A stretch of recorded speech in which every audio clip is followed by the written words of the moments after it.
Good evening, everyone. If you're just joining the room, we're asking that you please place yourself on mute. Thank you for joining our webinar, Bridging the Gap Between Youth, Families, and Law Enforcement, brought to you by the New Jersey Alliance of Family Support Organizations. Tonight's session will cover mental health and law enforcement. My name is Penelope Griffin from the Family Support Organization of Hunterdon, Somerset, and Warren County, and we will be beginning momentarily. We still have quite a few people coming in to the room. I will be monitoring the chat this evening. So while we're waiting for everyone to come into the room, please familiarize yourself with the chat. And if you would like to be placed on our mailing list, you could send me a private message and I will certainly make sure that you're on that list. That they understand that law.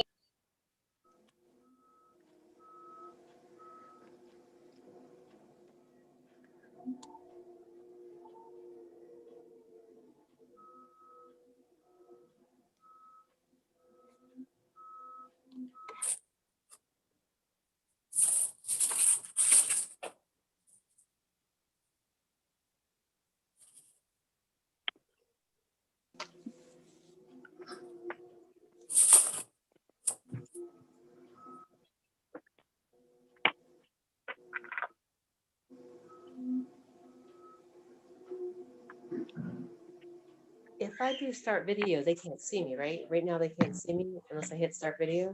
Okay. If you hit start video, they can see you. All right, now. Okay. I'm just making sure.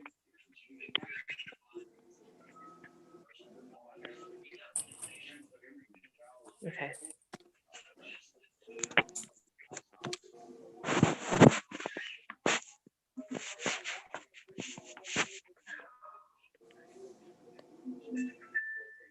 Can you hear them? Yeah, everyone's walking around. There's a lot, like 1,000 people. Who are you leaving on with?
Just grab your money and flip.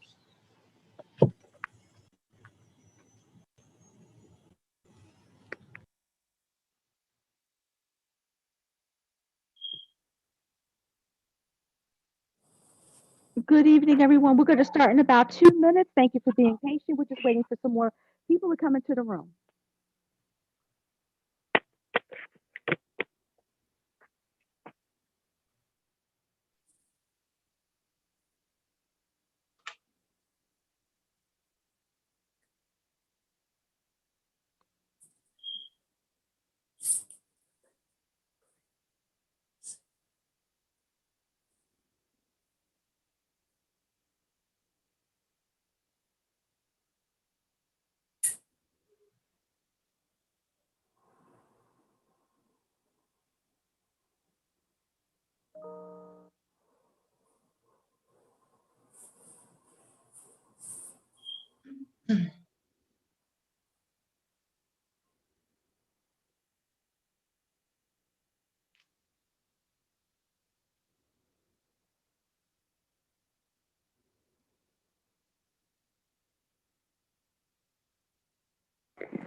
Good evening, everyone. Thank you again for being so patient while we are waiting for everybody to come into the room.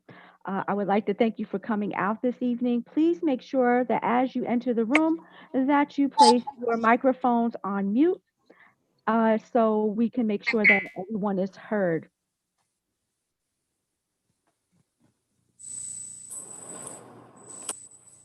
So once again, thank you all for joining us for our webinar, Bridging the Gap Between Youth, Families, and Law Enforcement, brought to you by the New Jersey Alliance for Family Support Organizations. Tonight's session will cover mental health and law enforcement.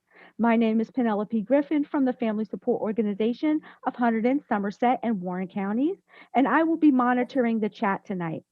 While we are waiting for everyone to enter the room, please familiarize yourself with the chat by placing your name and or location in the chat. If you would like to be added to our email list, please send me a private message with your email address and we will begin now. And I am going to hand this over to one of our moderators, Jessica Santiago, who is the Children's System of Care Coordinator for the New Jersey Alliance of Family Support Organizations. Jessica? Thank you. Good evening, everyone. Before we get started, I would like to thank Ms. Renee White, Ms. Carol Russell, Ms. Val Robinson, and Detective Sergeant McDonald for joining us this evening during our mental health and law enforcement webinar. I also would like to thank the Family Support Organization outreach coordinators, especially those that worked on the committee to put this webinar series together. The New Jersey Alliance of Family Support Organizations, my executive director, Dr. DeLacy Davis, all of the Family Support Organization executive directors, and all of you for attending today's webinar. For the past few months, outreach coordinators from all over the state of New Jersey came together to work on a webinar series that focused on educating the community about mental health and interactions with law enforcement. The goal of these webinars is to bridge the gap that currently exists between the community and law enforcement and to provide solutions to reducing conflict between police and the community and their encounters. Ground rules for this evening's webinar is that we will respect each other's opinion. There will be no put downs, no shutdowns, and hopefully no letdowns. In achieving our goals, we understand that everyone is approaching this group from their perspective. In an effort to bridge the gap, we will borrow a line from Stephen Covey's 7 Habits of Highly Effective People. Let us all seek first to understand, then to be understood. Thank you, and I will hand it over to you, Lori. Good evening, everybody. My name is Lori Scarpino, and I am the Community Outreach Coordinator for Ocean County Family Support Organization. Tonight, I am going to be moderating the group with our very esteemed panelists, and thank you so much to everyone. It's great to see you all here, working to better your communities, your agencies, organizations, and your families as well. Getting this information is so vital and important right now. Once again, please a reminder to keep your microphones off. We want to make sure our panelists have the silence to bring their message forward. And thank you again to everyone participating. I am going to turn this over to Ms. Valerie Robinson, and she will be discussing the stigma associated with mental health, trauma, and overcoming. Thank you, Valerie. How are you? Thank you. Thank you, everyone, for coming. I know you took time out of your busy or relaxing schedule to come listen to us. And I'm so honored to be a part of the Family and Community Webinar Series team. I also want to say I thank God for each and every one of you who are survivors of gun violence. This is National Gun Violence Survivors Week, February 1st through the 7th. If you've been wounded by a gun, if you witnessed gun violence, if you have a family member, we celebrating you this week. So we want to thank you for still being here alive and well. I just want to just give you briefly a few tips and some information about mental health. Many communities in this season of COVID, people have been struggling. Many people have been struggling. We know that 20% of adults and children are most likely going to experience some mental health issues that affect their well-being. how they eat, how they sleep, how they move, their personal being. We know that 4.8 million members of Brown and Black communities experience mental illness, depression, anxiety, suicidal thoughts. And because of that, we tend to participate in binge drinking, smoking, illicit drug use, prescription drug use, illicit sexual behavior, high-risk crime behavior. That has a lot to do with depression and frustration and fear. There's even new research that's coming out about COVID brain. And that's something we'll talk about probably in our next series. But depression and mental illness is affecting all of us. Many people who are brown and Black communities, there's a stigma and there's judgment. We don't want to be judged because something is telling us in the inside, something is wrong with us. Something is wrong with us here. Something is wrong with us here. We also tend to don't want to have, we've not been taught to be psychologically open and to seek help. And then when we want to seek help, many times we don't have access to adequate help, or we don't have the proper insurance, or the people don't treat us the way we would like to be treated. We don't have advocates to help us out. Many times we are diagnosed with schizophrenia, mood disorders, clinical depression, bipolar disorders, anxiety, and sadly, in many cases, the suicidal. Many of us are taking our lives, and we're taking them in silence. So we just want you to don't be afraid, hold on. And I'm gonna give you a tip. Use your cell phone. Many times we don't want people to know our business, but many times our family members, they know something is wrong. Our family tend to say, oh, that's Joe, he's okay. You know, we just give him some extra love, or we don't fool with them. So what happens then when we have to call our police department, law enforcement, then there's a big problem, there's an exacerbation, or why did they do this to Joe? But Joe has had a mental health problem for years and no one wanted to deal with it. So today, this panel is going to really talk about and go a little deeper about mental illness and how we can prevent it in our community. But I want you to use your cell phone. Your cell phone is a weapon. Your cell phone is an opportunity to do your research. No one knows that you're Googling some of the symptoms that you're feeling or what you are observing or exhibiting in your household. Use your cell phone. Google it. Go to the National Institute of Health, the National Institute of Mental Health. Google will tell you everything that you need and just follow it. But be an advocate. If something on the inside doesn't feel right, don't drink to it, don't sex to it, don't spend money to it. Tell somebody. I want to tell you a story.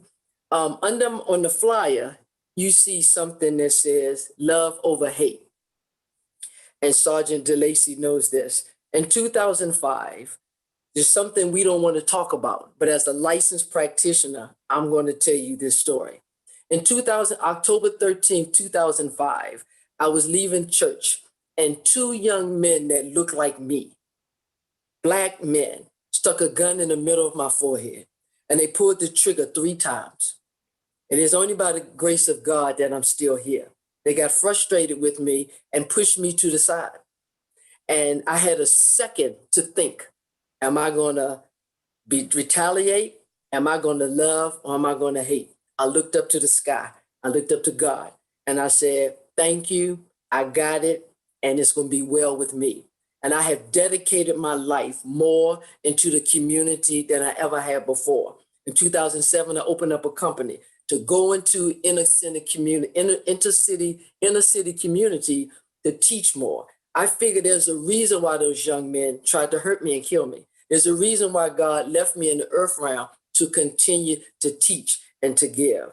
So this is a passion to go back. Many times things happen. There's a reason behind what happens and why things happen. I found out that the police officers told me they were 14 and 16 years old. They had already been in the system. So why could I get angry with them for someone who was never taught how to be better or live better? Or there was a mental health issue. So I pray that God will prick their spirit to make sure that within their life that they would do right.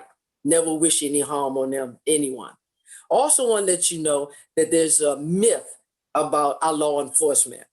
They were the kindest people that I've ever met, as well as I have a family member as a police officer. But they came, they were kind, they followed up. It wasn't my skin color, didn't make them treat me any different. There was nothing on me that said I was a licensed therapist, because they stole my wallet. They took my vehicle. They were just kind. The detectives kept calling me back. They made sure that I was okay. So sometimes we have to take the blinders off and treat people the way we are treated. Are there some bad actors out there? Yes. But the majority of the law enforcement who I have been in contact with during my clinical experience at Johns Hopkins, working with Sergeant DeLacy Davis and his team, has been phenomenal. Been one of the greatest experiences of my life. So I just want to let you know that mental health is real, mental illness. Tell someone, use your cell phone. I don't want to take up a lot of time. Moderator Lori, I'll pass it back to you. Thank you, Valerie, for that. Thank you for sharing that story with everyone. You are truly an inspiration for overcoming and making a change in the community.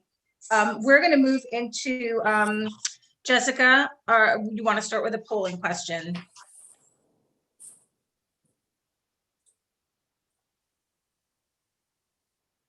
We're launching a poll, and you'll see a poll pop up on your screen.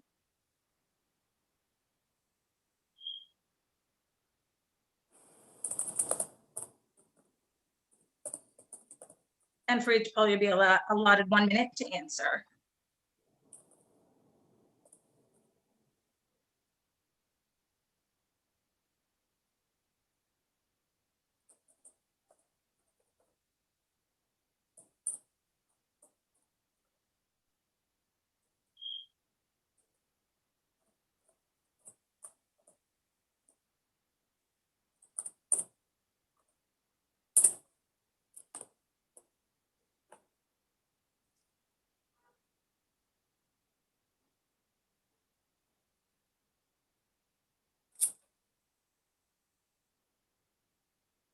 Okay, I'll be ending the polling right now.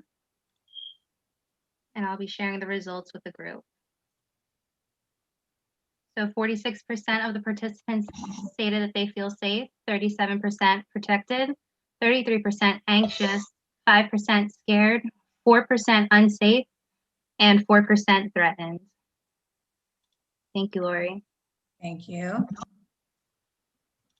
Screen. Okay, so we're going to start moving into our questions that we felt were most pertinent right now to have answered for our community and also for our other agencies and organizations, you know, working in the mental health community. So we're going to start with what should you say when calling the police for a mental health crisis? And that question I'm going to direct first to Detective Sergeant Michael McDonough. Yes, thanks, Lori. Good evening, everyone. My name is Mike McDonough. I'm a detective sergeant with Mansfield Township Police Department in Warren County, New Jersey. We have a rather small department, a 15-officer department. But that being said, even though we operate in a small community, we still see our share of persons in crisis very often, and I've had a lot of experience with them. One of the things, you know, when you call the police, we need to know, first and foremost, we're here for safety. That is our main issue.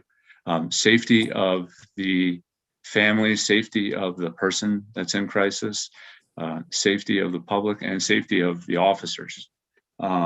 So we need to know, what is the incident? What happened? Was it a violent incident? Is it something that happened recently? Or is it something that happens often? We need to know if there was a threat of violence. If there was no, if it wasn't a violent incident, we need to know if there was a threat of violence. And what is the history with that individual and law enforcement? Have we been there before? And what was the outcome? I know a lot of these things seem Normally, a person that calls 911, they're talking to a police dispatcher. And the police dispatcher may or may not ask these questions. So you can't just assume they're going to ask the right questions. We have a lot of great dispatchers that do this, have been doing this for a long time, and they will ask the right questions, but sometimes they don't. So you have to be your own advocate for your loved one, and give us as much information as you can. One of the main things we need to know, in addition to, was there a threat of violence or an act of violence? Is there any substance abuse issues? Is this person on medication? Are they not taking their medication? Are they having hallucinations? Hallucinations is, that's a big one. It's something that we need to know. So when we arrive and start hearing some of the things this person might be saying, we can understand it. And always ask, I think with every call, doesn't matter whether it's a person having a mental health crisis, is there a presence of weapons? Just so we, know, what we're getting into. Just like I said, we want everybody to be safe. We're taught that in the police academy from day one, in a mental health crisis intervention training that a lot of us have attended. That is first and foremost safety. We don't put safety aside to deal with anybody, no matter who they are. We always remember that, and that's most important. Thank you, Detective Sergeant Michael McDonough. We're gonna also pose this question to Ms. Renee White. Renee, if you can just quickly tell everyone where you were from and give us your input on that question as well. Sure, thank you. Renee White, I'm a supervising assistant prosecutor for the Ocean County Prosecutor's Office, and I am director of our mental health and veterans diversion programs. So with that, to just add on to a little of what Mike said, not just a history of, actually, I'll also add in there that I'm also a double board certified family and psychiatric nurse practitioner on the weekends. So I actually come at my answer not only as a prosecutor, but also as a clinician as well. So just to add on to what Mike said, not just a history of interaction with the police, but really any history of suicidal or homicidal ideation, even if the police weren't involved. Pursuant to the New Jersey screening law, those are important when it comes time to evaluating whether somebody should be committed or not. I would also say that agency affiliation is important too. I would want to know that.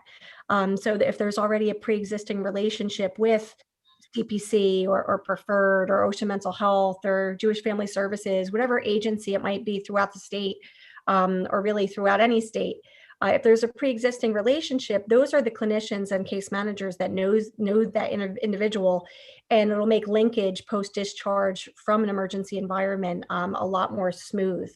Also, any medical issues, not just drug issues, but medical issues too. Sometimes medical issues can sort of mimic mental illness or exacerbate it. So it's important to really know what we're dealing with, to have all the ingredients to the cake that we need to bake. So you really have to tell us everything possible so we can really make an informed decision on how to take care of people. And then also just another added thing that I've noticed is what sets individuals off and what calms them down. If you have a family member or a loved one that is mentally ill, sometimes you might be aware of something that triggers them, or something that really does calm them down, or a person who calms them down. Oh, their case manager, Stephanie, can calm them down in an instant. Oh, maybe tell them that so that they could try to get a hold of her. So those are just some things that I would add, but I absolutely agree with Mike. Thank you. Thank you, Renee. And just as an aside, before we move any further with Ms. Carol Russell and her response to this as well, I see lots of questions popping up in the chat, and we do appreciate everyone's input and questions and opinions. Just to keep in mind, we are going to be answering the questions in the last 30 minutes of the webinar. Okay, so Penelope is monitoring everything for us, and she's doing a fantastic job. So just keep in mind that your questions will be answered at the end of the webinar. So with that, Carol Russell, I know you are here. If you would introduce yourself and give us your input on this information. Thank you, Lori. Good evening, everyone. I just want to first start off with thanking everybody for joining us this evening for this webinar. And I must say that Mike and Renee just put a stamp on everything for me. They've answered, they took all my answers. But what I really would like to add on to piggyback onto what Mike said is safety is our first priority as law enforcement. We want to make sure that everyone is safe, that the individual who may be going through a crisis is safe, that family members or anyone that they are around are being safe, the community, if they could be out on the street and having a crisis, wherever this individual is and having a crisis, we want to ensure everyone's safety. And just understand that our police are trained to do just that, to ensure the safety of everyone. Mike, you really took it away. Renee, you did as well. What you also need to know as a community, once your loved one is in the hands of the police, your big question may be, where are they going? Where are they going to be taking them? So, and every jurisdiction may have a different place that you take them, but normally to a hospital, to a crisis center. And one thing that we want the police to do is to make sure that they are transported safely and to take them involuntarily, unless that individual is trying to harm themselves or harm someone else. Then we must take them into custody and take them to crisis. And also for the officer to do a follow-up, to check on that individual for the family, to make sure that that individual is doing all right and that the family can get the service that they need. But pretty much Renee and Mike really touched on everything that I pretty much wanted to say. And thank you. Okay, thank you, Carol. Jessica, I'm going to turn it over to you right now as we have our second polling question coming up. All right. So I'll be launching the poll right now. Okay, great. Question number 1 is, if a child adult is having a mental health crisis, how likely are you to call the police for assistance? Very likely, likely, unlikely, or very unlikely? And we will leave the poll up for 1 minute.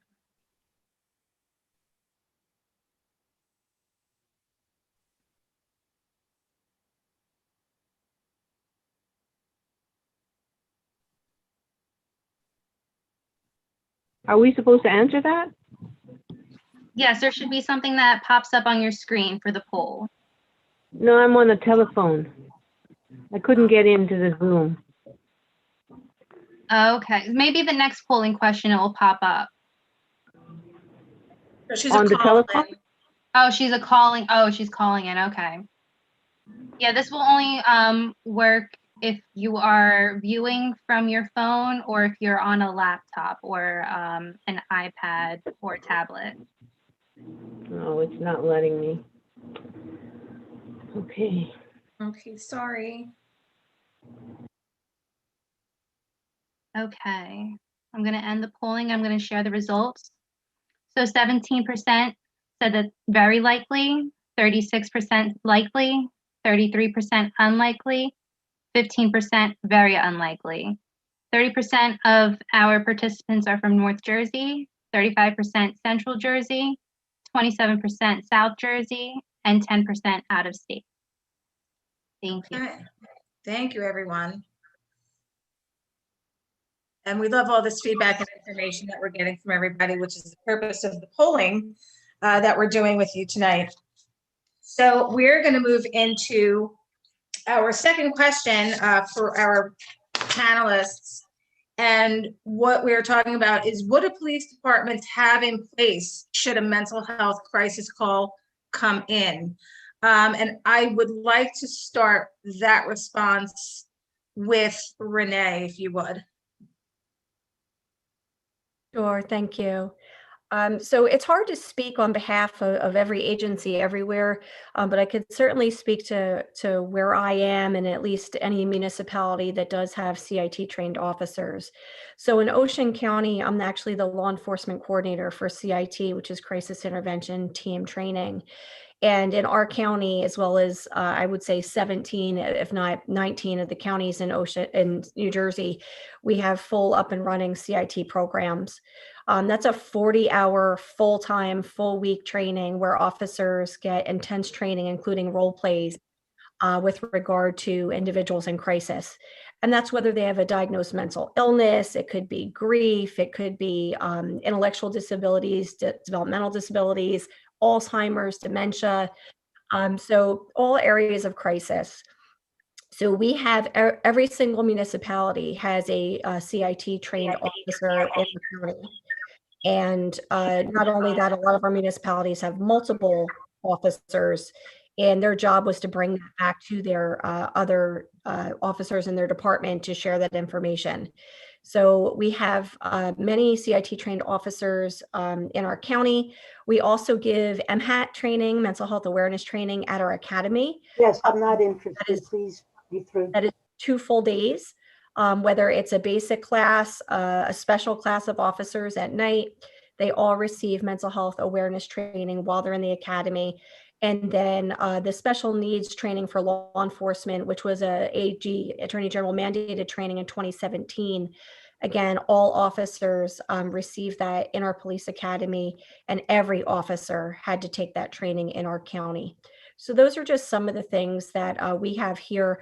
Also, they have access to a 24/7, special offenders unit, of which I'm head of in Ocean County, and they have access to a clinician, so that if they want to ask questions about charging or what they should do with an individual in crisis, not only do they have access to me, but also our psychiatric emergency screening services, which is also 24/7. So really, they have access to a really multi-collaborative system that is in place that includes individuals from the Department of Human Services, law enforcement, PES, and I feel that all of those in combination together, as well as our friends at NAMI, really make sure that we seal all of those gaps so that nobody ends up in a difficult situation. Excellent. Thank you so much, Renee. If I could pass that over to Detective Sergeant Mike McDonough. Yes, thanks, Lori. Renee spoke about the crisis intervention team training, but I'm going to get back to the question about what kind of protocols police departments have in place, or for a mental health crisis. As Renee said, it varies from agency to agency. We have a policy for handling persons with mental illness. So everyone has to be familiar with that policy. And in that policy, there is protocols on how to respond to that call. One of them is very simply, at least 2 officers go to that call. I mean, that may, for those of you that may be in a more populated area, in our jurisdiction, there may be times when that's all there is 2 officers on duty, but they're both going, and that is for the safety of everyone. To take reasonable measures to keep things calm, that is one of our protocols. And collecting information when we get there, from if we can. That's not always feasible. You come on scene and you may be dealing with that person immediately without the benefit of talking to relatives or loved ones or friends. But if you have the opportunity to talk to someone before going there, that's part of our policy. You do that, make sure you get as much information as you can. We spoke about that in the first question. And one of those, right in our policy, it says avoid discussing topics that tend to agitate the subject. That's in our policy. So I know it sounds, for most people probably watching, that sounds like it's common sense, but for those of us that have dealing with people in crisis, sometimes that's not so easy, especially when you don't know what those issues may be. And that's it. And other than the training Renee spoke about, that we have our department, we have 15 officers. Half of us have the crisis intervention team training, which is the 40-hour training. The rest of us, as mandated by the Attorney General, have the 1 day, de-escalation techniques for individuals with special needs, mental health issues. And we get training in the academy. And we spoke before the webinar about one of the ways we learn is from more senior officers. We've encounter these situations quite often, and that's a lot of what we've learned. And I can say from experience of what I've learned is from being out there in the field dealing with these individuals. Thank you very much. And while we have you on, Detective Sergeant Mike, I'm going to ask you, are there specific protocols that you have to follow when responding to a mental health crisis? No, we don't have specific protocols other than, like I said, we have a policy, and the only protocol is that there be more than one officer, and that's it. Other than I think there's 7 or 6 things in the policy that kind of outline how you're supposed to approach or deal with that person. But no, there's not any specific protocols. And again, I can't speak for any other agency other than ours. Okay, I appreciate that. Renee, do you have something you'd like to add to that regarding the area that you work in? Again, I can reference policy, but not protocols. Being from a prosecutor's office, we're the lead law enforcement agency for our entire county, which includes 33 different municipalities. But what I would say is, if you've met one individual with mental illness, you've met one individual with mental illness. I think it's sort of unfair to say that everyone can be treated the same way when it really should be and is a case-by-case basis. In a policy sense, yes, you want to follow policy and make sure that you have access and that you use screening services and abide by the New Jersey screening law and all of that stuff, and that you have more than one officer and use all the resources that you can. But again, I would just say that, I would have to defer to each individual department, but that just say generally, on a case-by-case basis, individuals, deserve to be treated as they are, and officers need to meet individuals where they are. And I think that's the greatest part about CIT training and all crisis training is teaching officers how to meet people where they are. Okay, excellent. Thank you so much for that. So we're going to move into our next topic, and that is, what type of training have you been a part of to prepare for these situations? We talked about the CIT training. Are there any other additional trainings that would be pertinent to handling crisis like this? Renee, if you would field that. Sure. I mean, obviously, I'm a big proponent of CIT. I'll beat that drum all day long. It's one of the best trainings I've ever been to. Resiliency training for law enforcement officers is another training that's excellent. And you wouldn't think it's directly associated to individuals with mental illness, but obviously you can't take care of other people until you can take care of yourself. So it's really important for our officers to have the tools that they need to make sure they're as healthy as possible so that they can deal with individuals in the community that need our help. The other thing I'll say is in our location, we've started a pilot project called the Michael Camillus Project, where we're actually sending a pilot group of officers to get their CADC, to get their certificate of completion in addiction studies, so that they really understand our co-occurring population, individuals with mental illness that are also struggling with addiction. And after their certificate of completion, they'll be able to be eligible to sit for boards and actually become a CADC, a certified alcohol and drug counselor. So I think that's some really, I think innovation has to be part of law enforcement now. And I think trainings that not only have to do with mental illness, but everything else that sort of tangentially has to deal with mental illness and the individual's families as well. And if I could just slightly go just left of the script for just a moment. So I just want to piggyback on that, Renee, with this question is, I know we're talking about the CIT trainings within Ocean County area, which is your area. Do you have any insight on, we were saying that, New Jersey as a whole, the officers are going to be mandated to have training in handling mental health crises. Do you have any insight on, would that encompass every department doing a CIT training?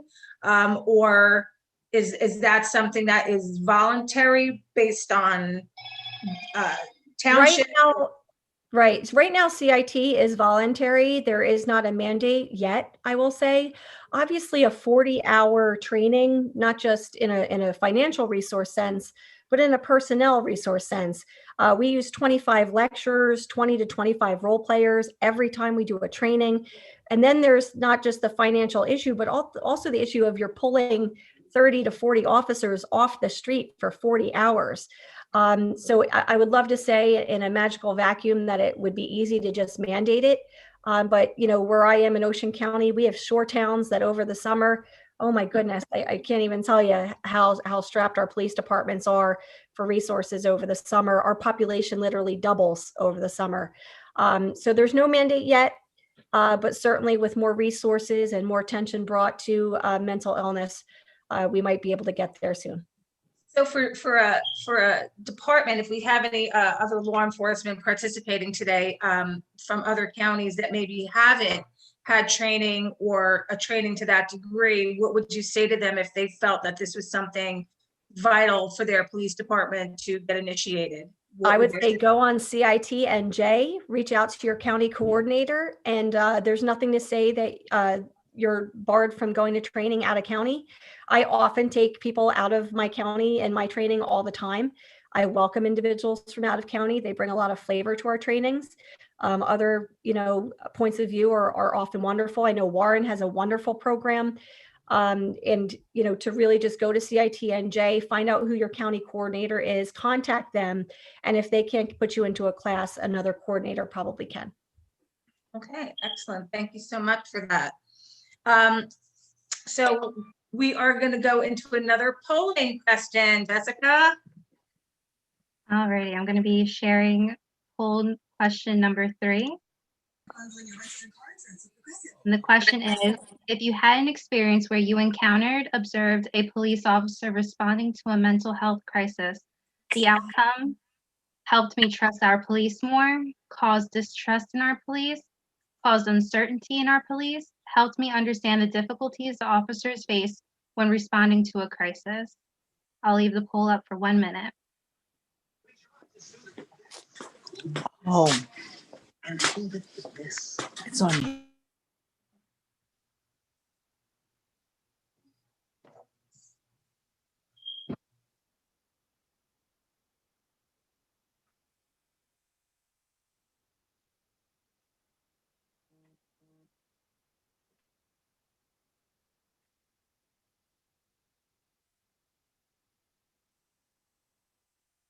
Five seconds left.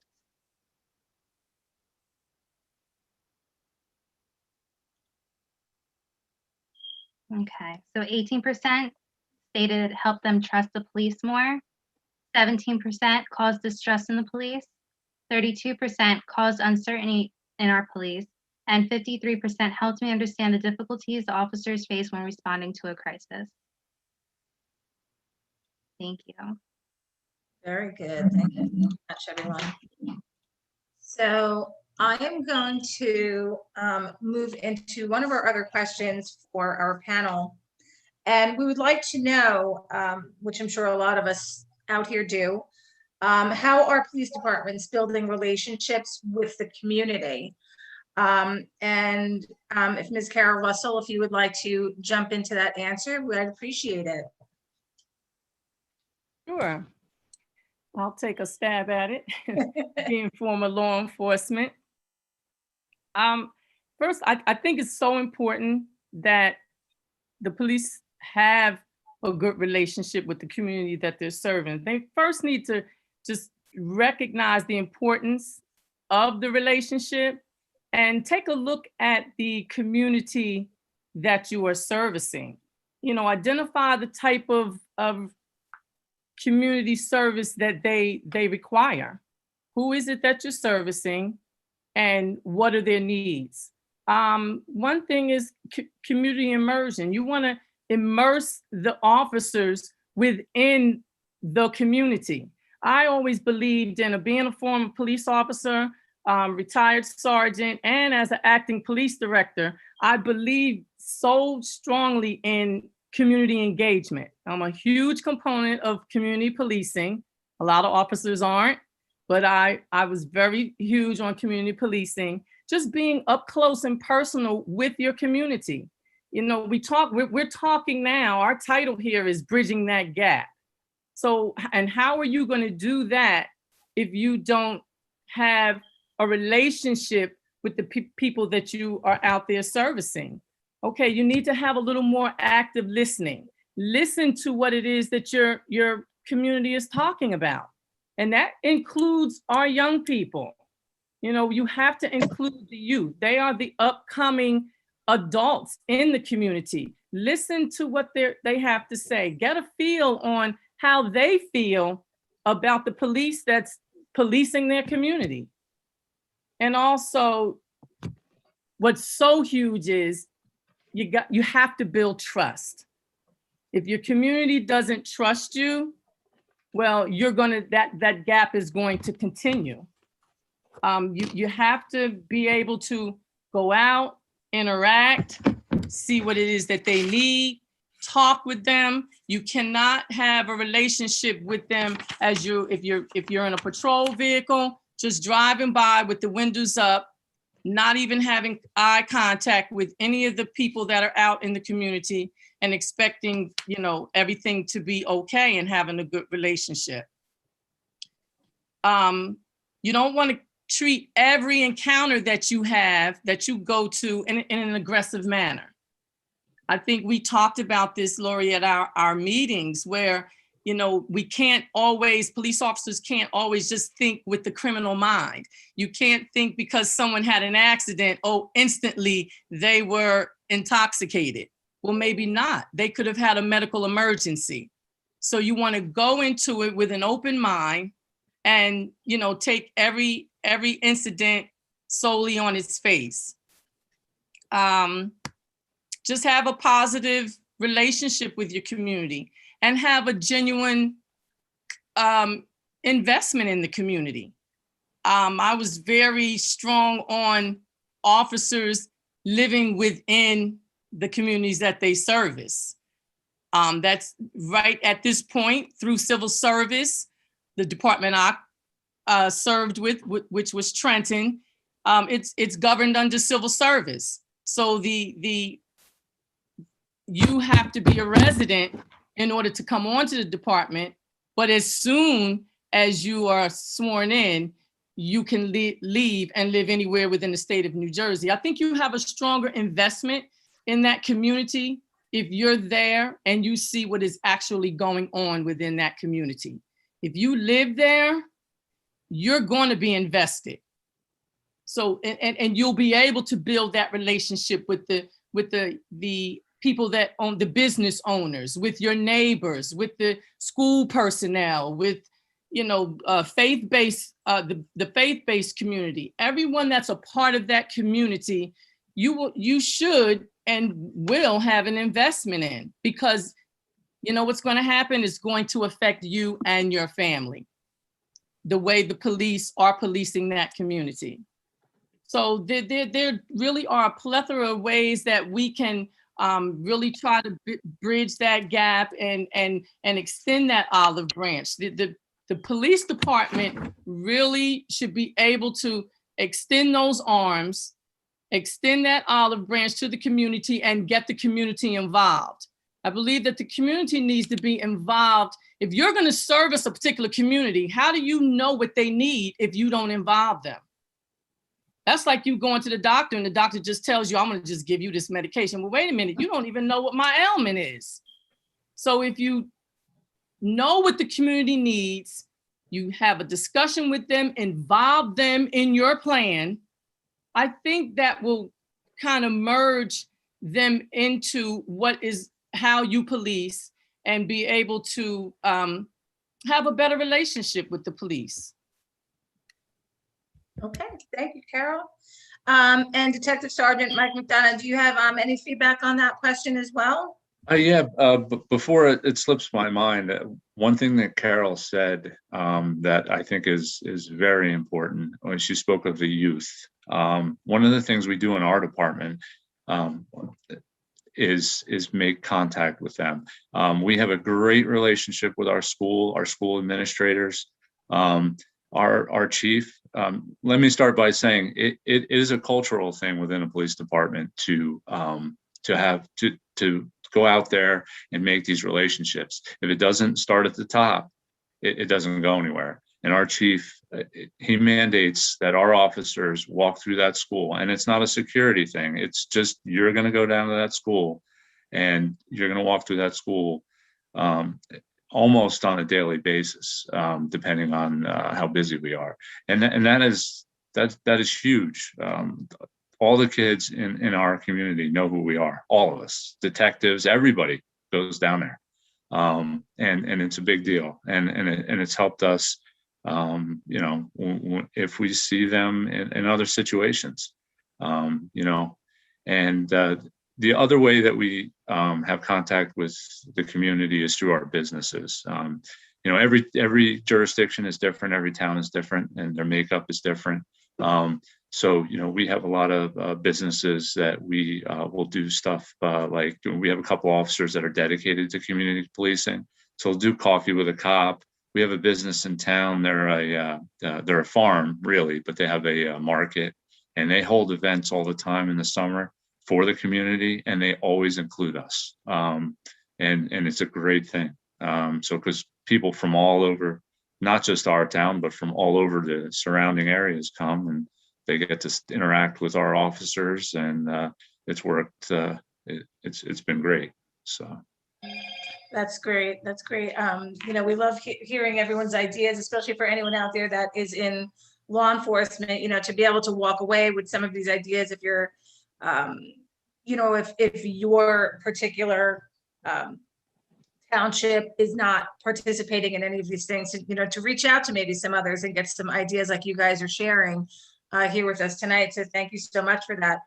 I just want to quickly bounce back to the ideas of training and the types of training that everyone is receiving. So have you, aside from the CTI, have you received any specific kinds of training to handle these specific situations? We all, watch the news, we all listen to the radio, we all get our information sometimes on the internet. We still see all the things that are going on. Just wondering if we'll start with you, Detective Sergeant.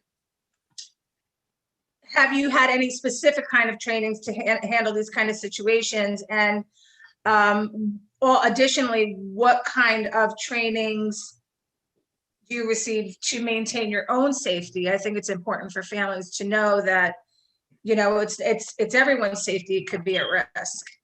Well, I'm going to echo what Renee said. The crisis intervention team training is the training. Okay. I believe. So I saw some in the chat. Why aren't all officers going to that training? And Renee touched on that. There are a lot of logistics involved in that. Again, when I said it starts from the top, our chief wants to get every officer there. It just takes time. I've been to it. I actually teach a block of instruction during it. That is the training that I think one thing about that training, it's not just law enforcement, it's educators, it's crisis workers, it's we've even had police dispatchers there. And the thing about that is everyone is there and they get to see the perspective of what that other person does.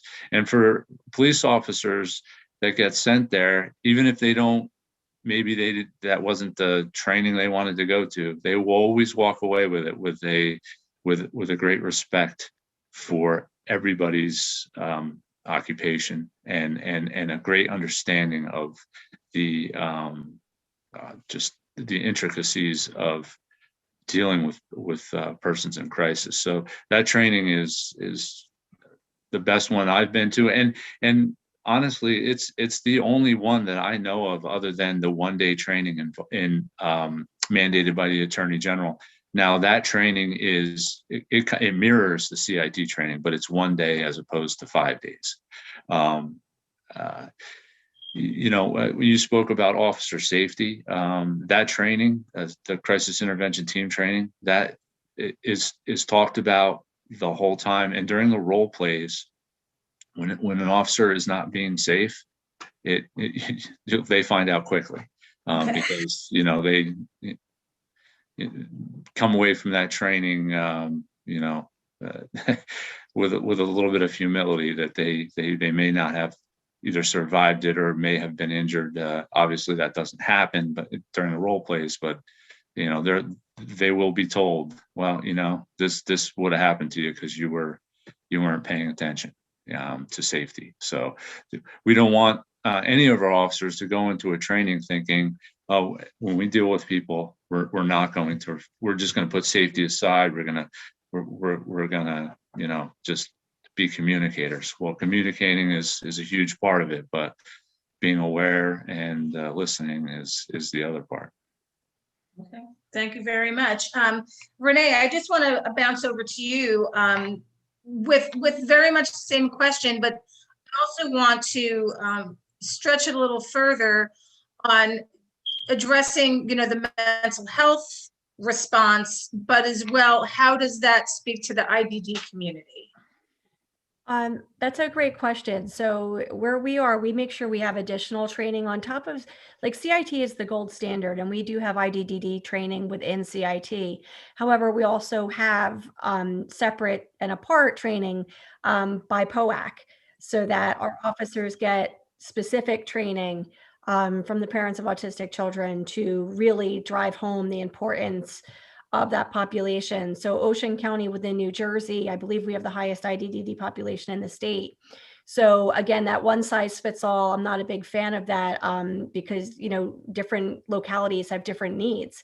So in Ocean County, we've got the #1 veterans population in the state. We have the #1 IDDD population in the state. And I believe we have the #1 geriatric population in the state as well. So that is a tsunami of difficulties for our officers.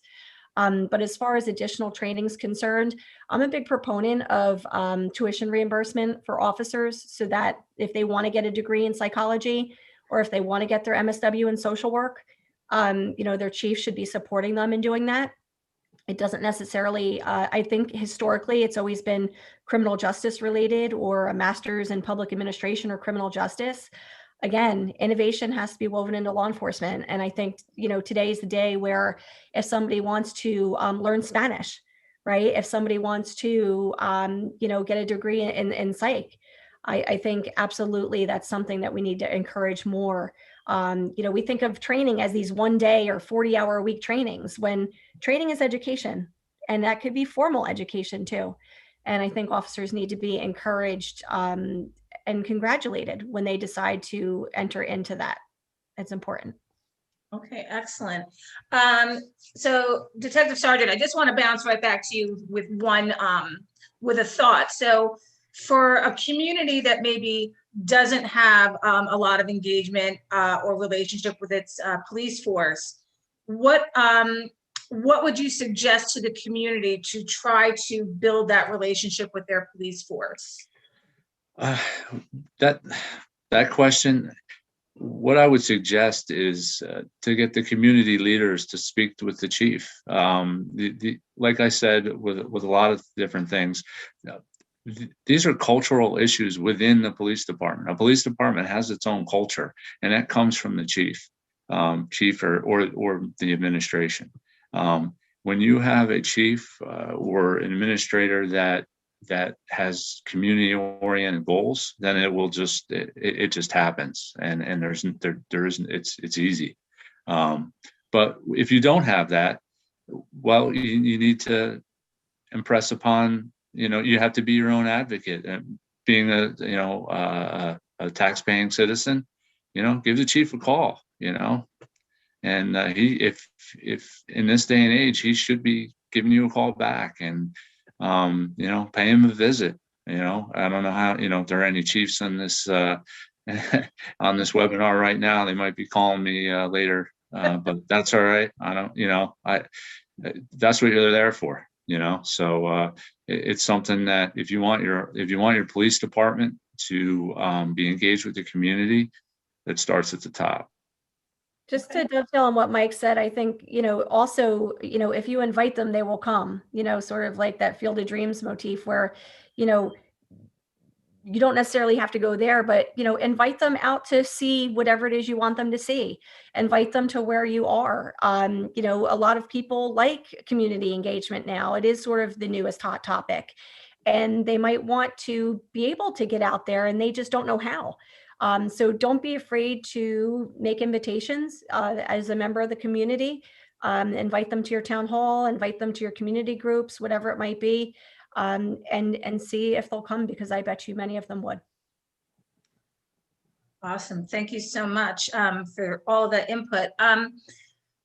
Renee, I don't know if you have any thoughts on this or any information, but we were hoping to get it this evening. Any thoughts for families that do have, whether it's youth or maybe an adult child with mental health, maybe another family member with mental health challenges, or whether it be autism or, a member of another special needs community? How would a family go about physically identifying that person within their household with a mental health disability, whether it be by an identification of some sort, and how would a family go about obtaining something like that? That's a great question. And it's so important, especially in my county. Like I said, our population is so important to us.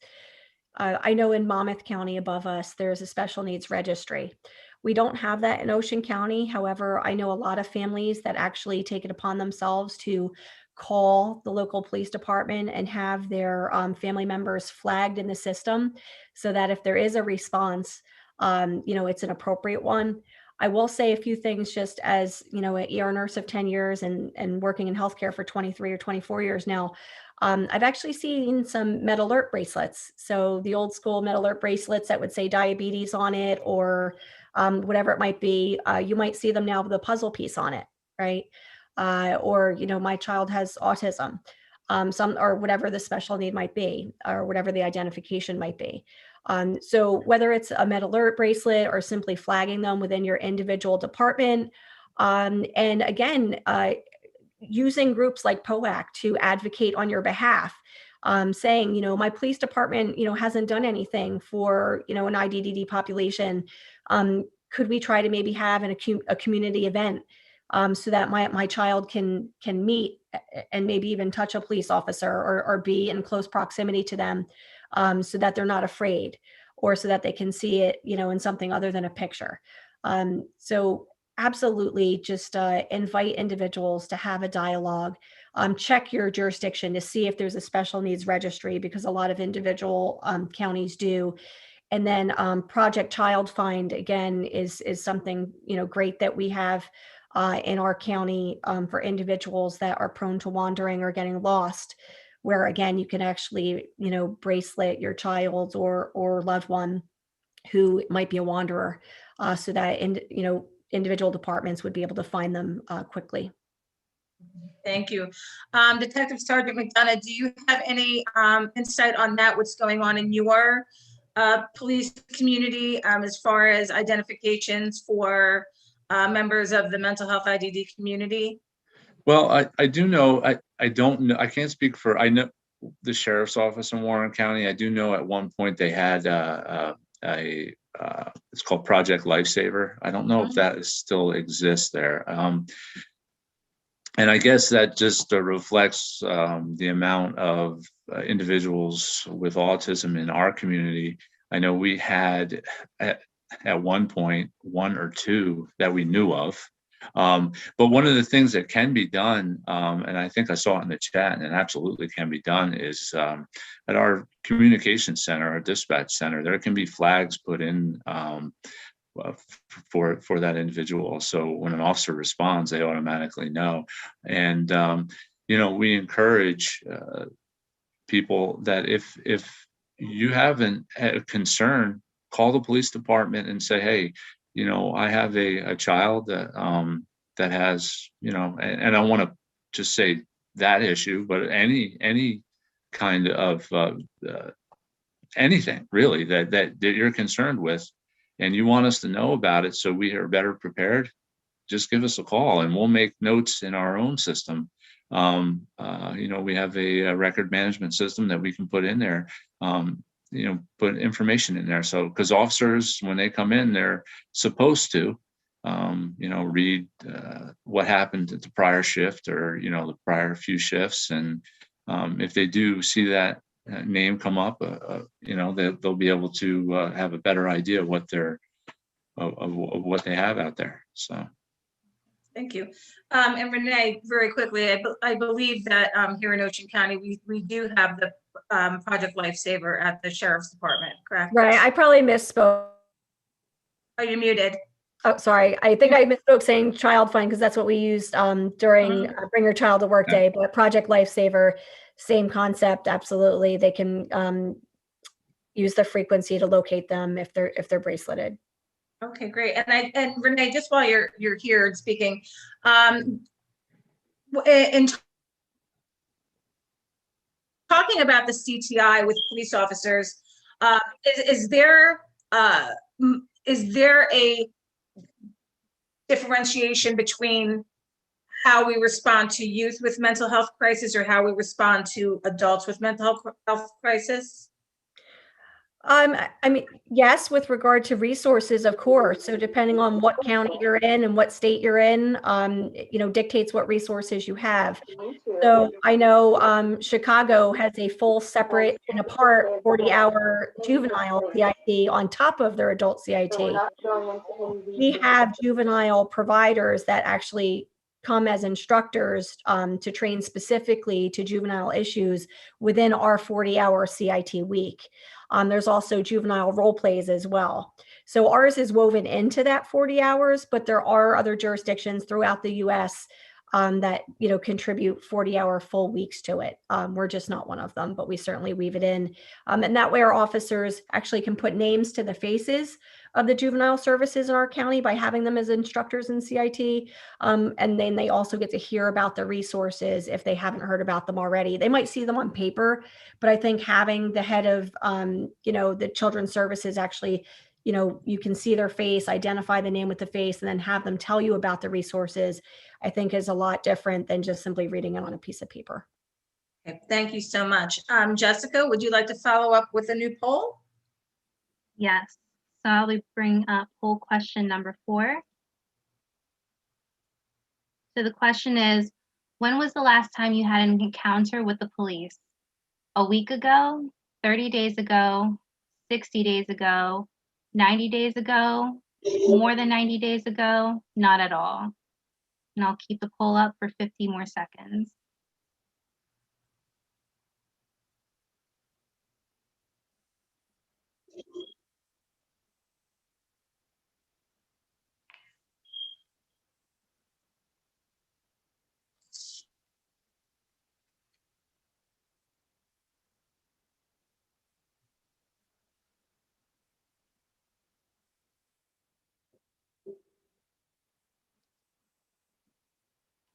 Okay, 15 seconds left. And then going back down to 5.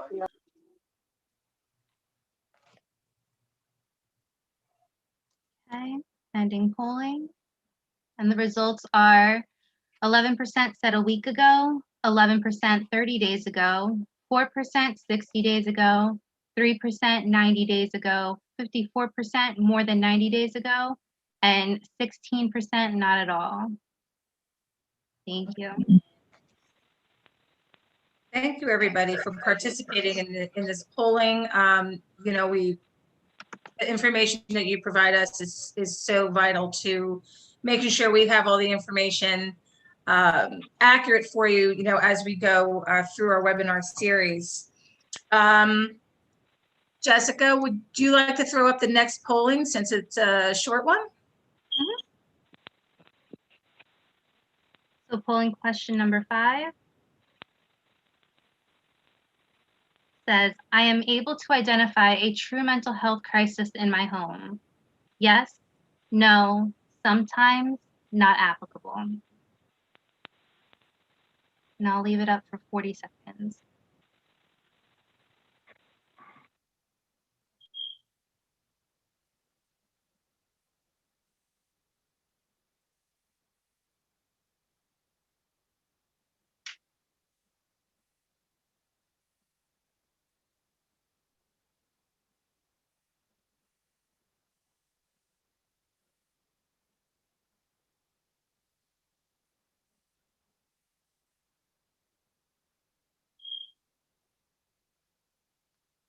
It seems that everyone has stopped answering, so I'm going to end the polling.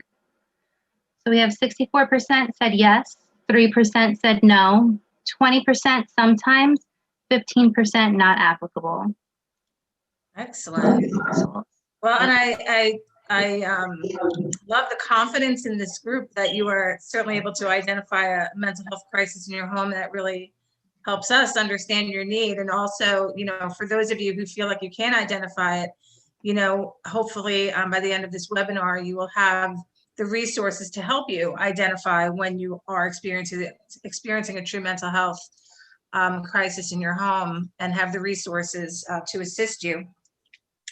So we're going to move into our 5th topic in question. Ms. Russell, we're going to start with you on the response to this. But how can our families feel more supported when there is a language barrier or a legal status? Well, first of all, if you're responding as a law enforcement officer to, I'll say, someone's house or just to someone, and there is a language barrier, you want to have someone respond that's going to understand. Firstly, we are no good or of no service if we're not understanding what the person is trying to convey to us. So you want to know who you're servicing. I as a police officer, would respond quite a few times to a area in Mercer County in Trenton, which we considered it was actually a Polish section, and it was just really a lot of Polish people, and they would speak their language. I was totally lost, and I found myself speaking to them as if they were deaf, just getting louder and louder. So, you know, just from that perspective, it wasn't that they couldn't hear me, they couldn't understand me, and I couldn't understand them. So there becomes that barrier. So you would want to send someone who understands the language, no matter what the language is. So, you know, for me, that's first and foremost.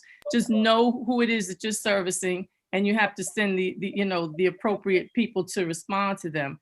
And again, officers recognizing the need so that they can improve the communication. It doesn't hurt either to send people who likes take to like. If you have that within your department, some communities respond better to people that look like them, and that's just the real truth.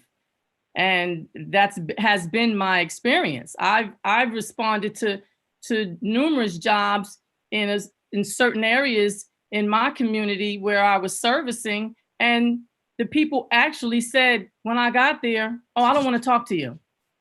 I want them to send me a white cop." Okay, sir, I'm sorry, they're all busy. I'm all they have. So do you still want to talk to me? No, I don't want to talk to you. I want a white cop. So in that regard, I had to call my supervisor and let them know what I'm dealing with here. Can you send me somebody? Because we're not getting anywhere. So once again, that barrier, and that was more racial than it was language. So they just did not want to, it's about the familiarity. They wanted someone who they were more familiar with. And I think just to be able to, again, build the communication to build that trust. Because if the barriers are there, they're not going to trust you, because they're not even trusting you with the information that they're giving you, or they may not even trust what you're telling them. Okay, thank you very much, Carol. Renee, did you have anything that you'd like to add to that response?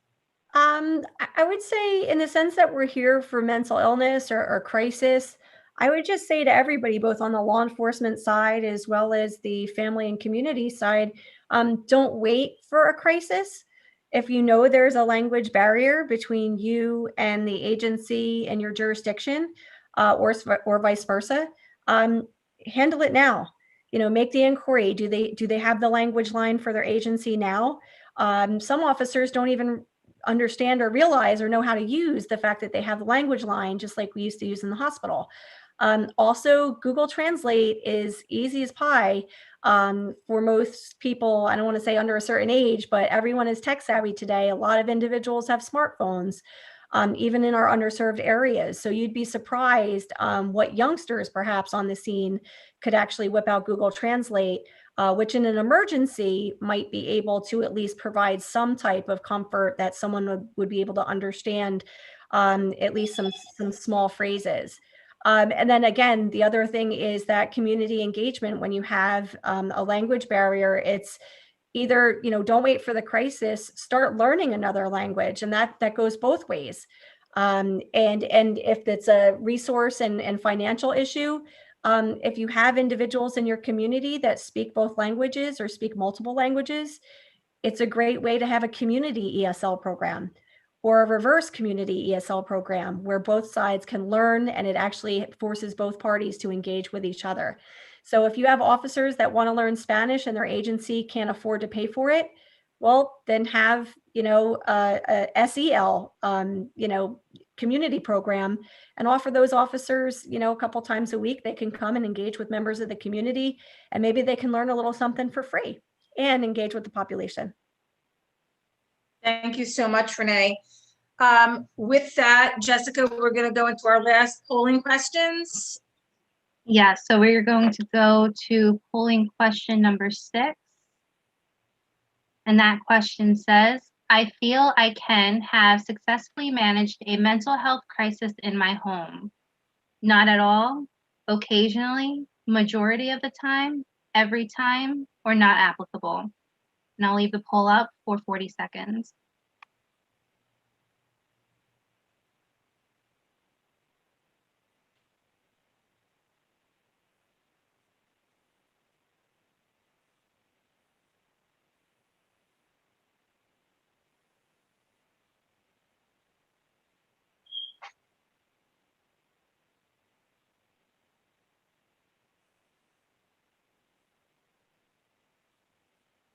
Okay, I'm going to end the polling.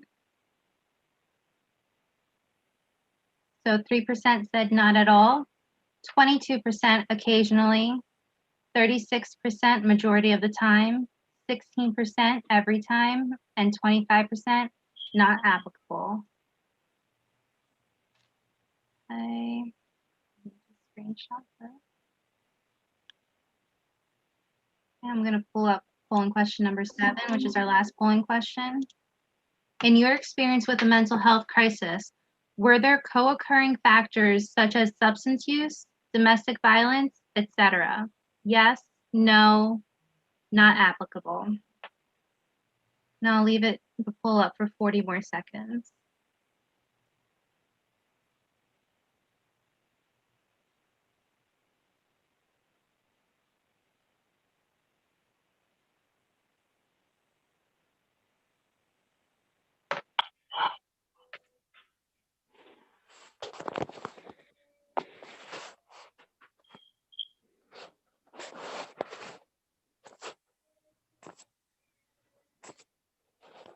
Okay, I'm going to end the polling. 51% said yes, 26% no, 23% not applicable. Excellent. Thank you so much for everybody that participated in the polling. It really is so important for us to get this information from you. You know, to get all the accurate information out to our communities, wherever you may be, and allowing us FSOs to be a part of your community, wherever you may be, since we are throughout the entire state, 15 FSOs throughout 21 counties. So with that, we are going to start turning this over to Penelope, who has been monitoring very bravely our chat box, and we're going to be turning to some questions to get your questions answered. Thanks, Penelope. Thank you, Lori. So I just want to, I'm going to take the most recent question first because it was the last thing that kind of came up in our feed here.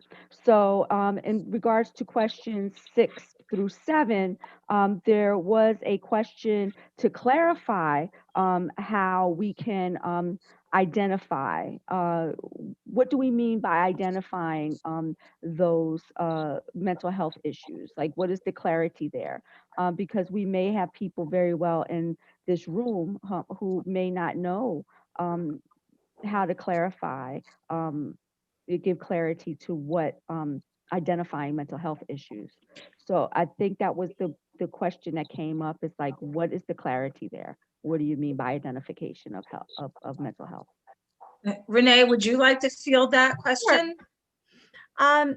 So we get a lot of people get very edgy when they hear the word identification. So I certainly understand apprehension regarding that. Would I say, since we have a bunch of FSOs here as well, some other clinicians sprinkled throughout, it's really incumbent, I think, upon all of us to tell people when they're, we encourage people to have a medication list, right? So if family members are making medication lists for their family members that are mentally ill or have issues, throw that on the same card that you would show the hospital or show police. I encourage everybody to have a medication card, whether you have a mental illness or heart disease or diabetes, it doesn't matter. Always have a medication card, a small piece of paper. You could type it, you can write it, you could print it out and put it in your wallet. But also throw those diagnoses on there. So if you're perhaps too incapacitated to talk about it, you or your family member had put it in there at a time where you weren't in crisis. And again, it brings me back to sort of what happened before, that I said, don't wait in the time for a crisis to address the fact that there's a language barrier. Don't wait for the time of a crisis for you to identify the fact that you or a family member have issues. Always don't, think twice about calling the police department and letting them know that, you want to flag something. If you're a family member, maybe sort of, an innocuous way to do it is to sort of say, hey, let's make a medication card for your doctor or your nurse practitioner or whoever your provider is. And we'll put some extra things on there so we can make sure that you're safe and that you're healthy and happy.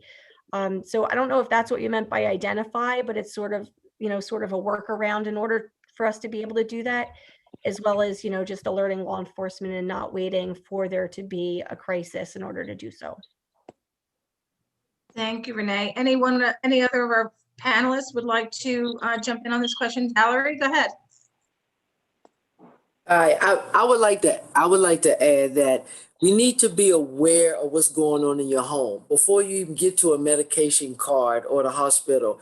If there's something different, something that's changed, different smells, be aware of what's happening in your house. But for children or teens or even adults, if something is different, they're not communicating like they used to, they're staying in a home, they're in the house, in their rooms, they're hanging out with a different group of people.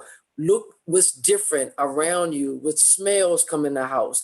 We know there's a new smell, this skunk type marijuana smell that tends to follow some people in the house and outside the house. Is the smell different? They're dressing different, their attitude, they're very snappy, irritable. Just kind of look for a change and then start asking questions. If they get angry and want to hurt you or do something, then you need to call in family member reinforcement. And if you don't have a family member, then you call the police department or you call the mental health crisis hotline in your jurisdiction. But just kind of be aware of what's different. Changes in sleep too. I'm Just to add sorry, on you to say what again? Val said, changes in sleep habits. Just to add on, fantastic points, Val, but sleeping too, sure. Sleeping, eating, friends they're hanging out with, the way they're dressing, the way they change their hair. They was wearing their hair very nice and neat. All of a sudden it's in a different way. Especially the friends they hang out. And telephone. Who are they talk? Are they on the phone a lot? Are they doing a lot of FaceTime and kind of listen to what's going on? Thank you both. Those great points. Penelope? Thank you. So we have had some viewers indicating that how Hunterdon County has a STAR program, and we touched a little bit on special needs registries for first responders, and I think we answered that pretty well. However, the follow-up question to that was, what do we do when our programs run out of grants? Because grants do disappear. So how do we help facilitate and support the programs that we have set in place to be able to help our youth and communities? That is open to the panel. I might just say that while things that are grant dependent, unfortunately, grants do disappear. I think, nonprofits, often operate not just with grant funding, but also with donations. So those community meeting events, those fairs, any community events where you can have a high donor drive in your community, where people who might not ever know how to contribute and help to special needs populations or a mentally ill population, they want to contribute, they just don't know how. So I think, whether it's another agency or whether it's forming your own nonprofit or your own advocacy group, and then working with fundraisers or fundraising just between you and your friends and starting small, or you and other parents or family members starting small and then branching out, I think is a great way to do things. And then to partner with other nonprofits, to partner with NAMI, to partner with POAC, to partner with other groups. Sometimes you can have a match where, whatever you raise, an organization might match you for whatever special population you're talking about. But it's tough. And I would always say, whenever I go out for a grant, or whenever any of my friends or professional friends go out for grants, I always say, make sure there's sustainability there, or don't even go out for it. Because there's nothing worse than engaging with a fragile population and then losing funding. So sustainability, I would put out to the law enforcement individuals on the line, if you're going to go out for these grants, make sure sustainability is part of your algorithm when you're doing so. Thanks, Renee. Thank you. So we spoke a lot about CIT training, and I think as well we covered a lot of ground there. And I think all of these next set of questions are kind of combined. So when dealing with CIT, is that only for youth under 18? Do state police have to undergo that same type of training? And if you come across a department or an area that is maybe a little bit resistant to having this type of training, how can we get those people engaged in having that training in the community? Well, I can answer a part of that. Just from going to the CIT training myself and also being an instructor, I know state police, they're there. They go to it. They just like all the other law enforcement agencies, they go to it. With respect to if you have a agency that may be hesitant, I can say, so in Warren County, and I'll throw her name out there, Kelly Shelton, she's the assistant prosecutor there. She's great. I tell you, she is, I met her, I don't know, 18 years ago when I was a sheriff's officer in Warren County, and I watched her in the courtroom. And, she doesn't, if she wants something, she gets it. And one of the things she'll do is she'll call the police department and say, hey, chief, send me somebody. And then if they don't, she'll call back. Chief, send me somebody. So you need to have that one advocate in the county that'll put pressure on these agencies. And she did that to our department. Our chief, was all about it, but some of them aren't. So You know, if Yeah. she, you know, she puts enough pressure on them, and they send people. And Mike, is that CIT training, or is there another resource, or would it still be CIT training if mental health providers wanted to access that CIT training? I'm sorry, could you clarify the question? So quite understand. is it possible that there's like a website for mental health providers, or can mental health providers call a CIT trainer and also get CIT training for themselves? I believe so. I don't know, Renee, you may be able to answer this question a little bit better than I can, but I believe they can. I know there's a website, and I know it's open to almost you know, every type of social service, law enforcement, educators, dispatchers. So I believe that is the case. Yeah, Mike's right. So if you go to the website, the coordinator's contact information is on there. I will tell you that most counties in the state of New Jersey, at least, we try to do a 20-10 split, meaning 20 officers, 10 behavioral health in one audience. So absolutely, the whole point of the training is to have behavioral health plus law enforcement together in the same class because they're both learning from each other. We typically invite psychiatric emergency screening services screeners, but we've also had clinicians from the community. We've had members of NAMI. We always reserve seats for our NAMI members, always. We've had members from ARC. So, you know, just go after that coordinator and ask for seats. And if they can't give you seats, they'll certainly, you know, point you to a county who maybe is short on seats and would love to have some, you know, behavioral health individuals on their roster. Great. And Jessica had put up the citnj.org. So that is in the chat box for anyone who needs it. So hopefully the person who asked that question will be able to access that information. So thank you for doing that, Jessica. So we have a very specific question, and I know this may come up for families who have DDDI, developmental, intellectual, emotional, and even substance use challenges where there is a serious crisis. So is there anyone else that a specific group of people that anyone else could go to other than the police to call in crises for those who do not have that information in the group? Valerie. But I would just want to add that there's one piece that we didn't really talk about is spirituality. The churches, ministries throughout your communities have mental health programs, as well as with us living in a new virtual living. There are a lot of online free courses nationally. So the National Alliance on Mental Illness, NAMI, you can always go into their website, www.nami.org, and you can register for some of their free courses. But go to your churches, your mosques, your synagogues. Their spirituality is something that we need to include. I wanted to add this when you was talking about the training, the CIT, as well as culture competency for the police officers.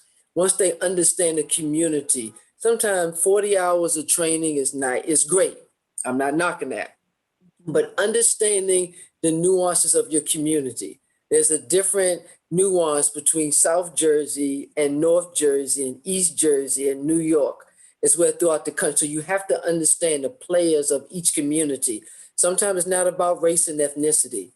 It's about understanding the community, you know, what they like, what they don't like. When Sarge Carol talked about they didn't want her there.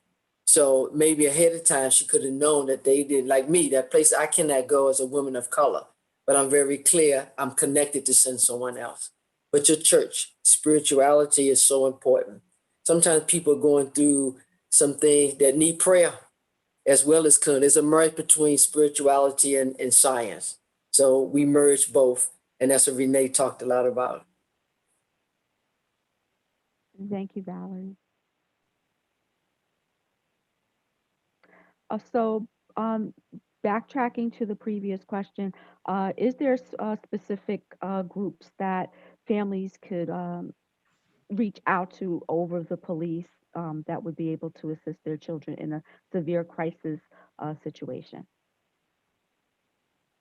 I think it depends on your jurisdiction, because obviously the psychiatric emergency screening services often defers to children's mobile screening. So I Mhm. think depending on your mobile crisis capabilities in your county, state, wherever your location is going to dictate what services you have. So, Mhm. where I am, I would say children's mobile response, as well as past psychiatric emergency screening services, which might be called different things in different places, as well as NAMI, depending on how bad the crisis is. Sometimes our NAMI folks are incredible resources, and they might be able to point you in the right direction if it's not so acute of a crisis. They might be able to hook you up with a service provider if you haven't had one before. But absolutely, definitely, it's your mobile screening, if not the police. Great, thank you so much. So this question was specifically for Renee and Mike, um, and it asked, what would they suggest be included in municipal policies? So, like, there's usually two officers using resources. They de-escalate the approach. Is there anything that you would add, and how could that work cohesively with first responders like EMTs, social workers that may be on a scene as well? So everybody is cohesive and all on the same page. So what would you both specifically add to that dynamic? Well, I can start out. It's tough because every agency is different. So it's hard and not only the agency, but the community they serve is different. So it's hard to have a one kind of policy or plan for dealing with people in crisis. So I don't know if I would add anything to our policy. I feel like our policy is pretty good, and I think I'm not sure who spoke up about this earlier, but we have to be careful not to get caught up in that.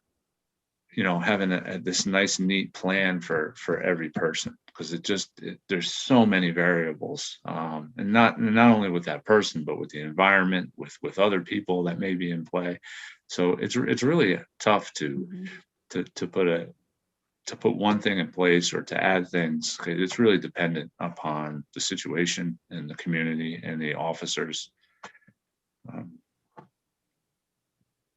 One thing I'll just add is that it's important to know who your experts are, who your resources are.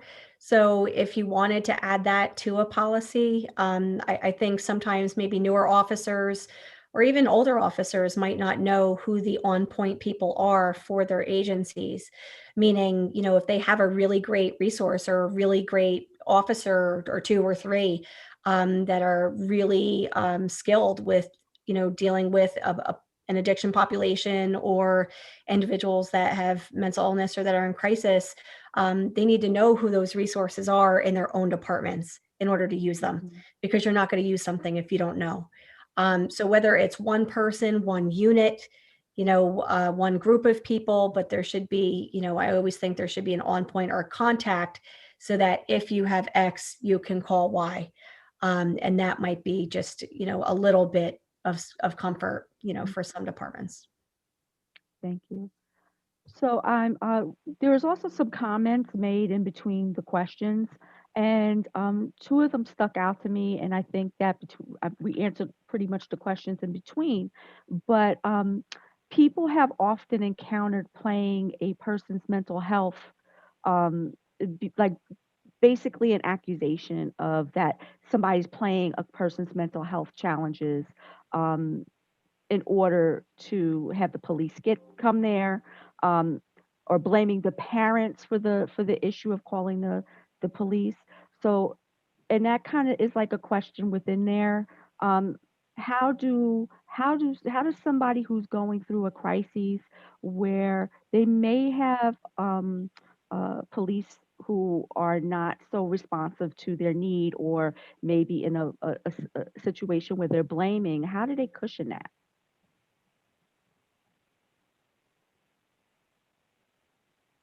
That's a tough case- question. Oh, sorry. Go ahead, Yes, Val. yeah. I was gonna say education. We need to educate ourselves about mental illness and stop being afraid of it. It's not a curse. It's not unto death. It's just something we need to educate ourselves. And I think I said in the beginning, and I believe Renee talked about as well, that you have to use your phone. Everyone in America has a cell phone now. You can, any symptoms, you can Google anything, research anything. But I think just being open, education, and just know love. Someone who you have raised or you're with all the time, you love them enough, you will go over and beyond. And you're going to be patient and you'll be flexible and you'll do whatever you have to do to get the services that they need. Gotcha. I have another question here. I actually do not know what this is, so I'm just going to spell it out. It says, is algae used? ALGEE. I can take that one. Algae is just one of many mnemonics used. So whether you're algae or QPR or, any of the what algae is associated more, I think, with the mental health first aid. So I know individuals that have taken mental health first aid might be more inclined to use that mnemonic, whereas the old question, persuade, refer. So I think that algae is used. It's just, I don't think it's used by CIT. I think it's used by whoever learned that mnemonic in their training, which would have been the mental health first aid. That's usually given by our community-based mental health agencies, as well as, I believe, some departments of human services also sponsor that training as well. It's a great mnemonic, though. Absolutely. Great. So what if you have a loved one like a child that can't de-escalate, and a neighbor calls the cops? What do you say to the cops? So what if you are kind of used to that situation? It's something that is in your regular daily routine. You know what you need to do, but maybe a neighbor or someone out on the street does not know and they call the police. What is the best thing that someone could say to law enforcement in regard to that? Well, I'd like to answer that. I think I think it's simple. It's just, you just talk to them and say, hey, we didn't call. This happens often. We know how to deal with it. The best thing for us is to let us deal with it. No one's in danger. Obviously, one of the things that we have to make sure when we're called, no matter who calls us, is to make sure that, that no one's life is in danger. And, if we're confident that that's the case, we don't need to be there and we'll leave. I actually, in our policy, in the beginning of our policy, it spells out that anybody that is dealing with a crisis, that has a loved one in crisis, have the right to be left alone if they don't want law enforcement involvement. The caveat to that is if there's a threat to harm themselves or another person. But if we're confident that the things are being handled, then we'll leave or we'll stay or whatever that person wants us to do. But just be truthful and just communicate that and directly. Great, thank you. Just to dovetail on what Mike said, I would just say again, don't wait for Yeah. the crisis to happen. We are concentrating on our families and law enforcement, but never forget the neighbors, never forget the community. Neighbors could be the bane of our existence, but they could also be some of the joys of our existence too, especially when we have special needs children. So I would say, absolutely, educate the neighbors too, because maybe they've never met a child with autism. Maybe they've never met a child with certain developmental delays, and maybe your child is the first. And that would be a huge thing for them. And I know a lot of neighbors out there would just be so willing and able to help. But imagine if they didn't know and they feel like they're doing the right thing by calling the police. So again, I think what Val said before, education, not just for law enforcement, but also our community members too, our health fairs, our community events, and good old fashioned community neighborliness, right? For neighbors too. Great. I'm going to ask one more question, but I do notice that there may be hands raised, and those might be a personal, questions of a personal nature. So if you do have a question of a personal nature, please, send it directly to me, and I could try to find someone on our panel to discuss that with you. And also if you do have any other questions, that you can think of, you're welcome to put them in, and we'll see if we could get to them to you in a personal email. Just be sure to include that personal information, that how we can contact you. But one of the other questions in our chat this evening was, have there been any known effective ways of de-escalating an individual? So I'm assuming that they mean any type of studies that have been done. Is there something that's almost always effective or slightly effective, or what's known to be effective in de-escalating individuals? I'll just say, I think we have to be careful with, painting everyone with a broad brush. It is a case by case. It's also diagnoses by diagnoses. So you can't speak to someone with one diagnosis the way you would speak to somebody else with a different diagnosis. So with that regard, I would say specifically to law enforcement, there are companies like Verbal Judo that, teach de-escalation. There's tactical talking. There's also all types of de-escalation techniques and methods. The Thompson book, a lot of people have read, that are highly effective, but there are times when de-escalation won't work.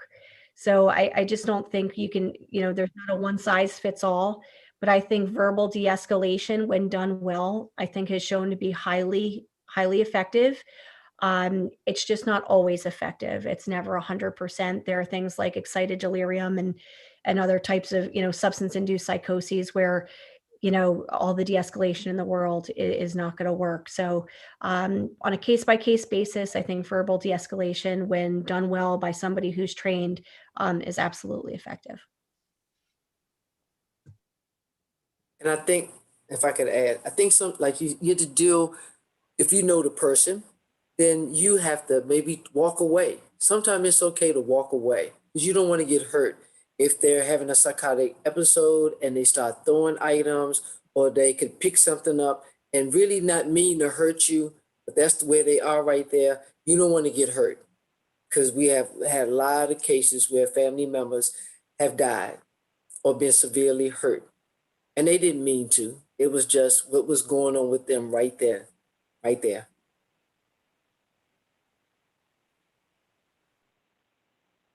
Thank you. Okay, so we're handing this back over to Lori.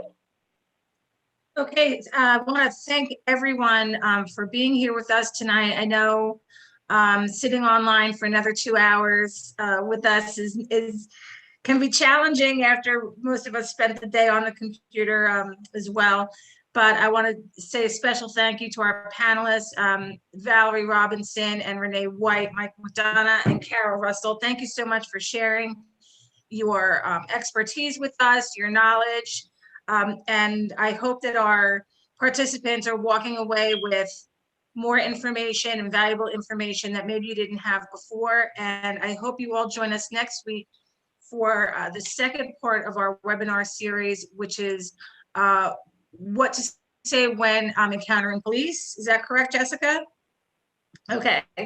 Because we want all of our families, especially our families that are working with or do have family members of the mental health community in their homes. We want you to have good information to send them out into the community and feel safe and confident. But thank you all again. And please remember that every county in New Jersey, there's 15 FSOs throughout the counties, throughout the state, representing all 21 counties of New Jersey. And if you do need your local resources, please don't hesitate to reach out to any one of us or to the New Jersey Alliance for more information. Thank you everyone for your participation, and I hope you have a safe and healthy evening. Thank you. Thanks for having us. Thank you. Thank you. For being here, Have a good everybody. night. Thank you. Thank you, everyone.